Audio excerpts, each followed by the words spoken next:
Em nome do Pai, do Filho e do Espírito Santo. Amém. Sejam bem-vindos. Hoje, dedicamos um momento especial para interceder por aqueles que já concluíram sua jornada terrena. Esta oração é um gesto de amor e um pedido de misericórdia a Deus pelas almas dos nossos falecidos. Junte-se a mim com o coração aberto. Ó Deus, Pai de infinita bondade e misericórdia, viemos a Ti com o coração pesaroso pela perda dos nossos entes queridos. Tu que és a fonte da vida e o refúgio seguro nas nossas horas de dor, olha com compaixão para as almas que partiram deste mundo e agora estão na Tua presença.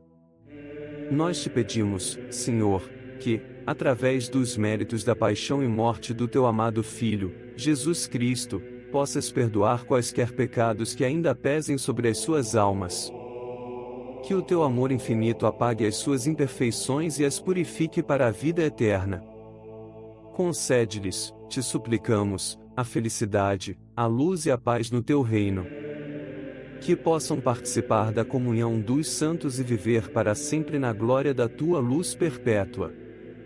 Que a promessa da ressurreição se cumpra em cada um deles.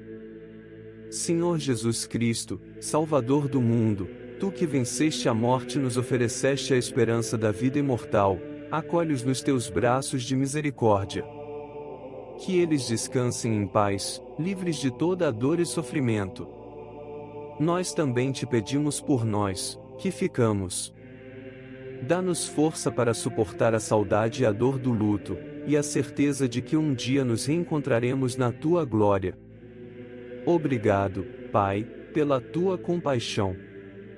Que as almas de todos os fiéis defuntos, pela vossa infinita misericórdia, descansem em paz. Amém.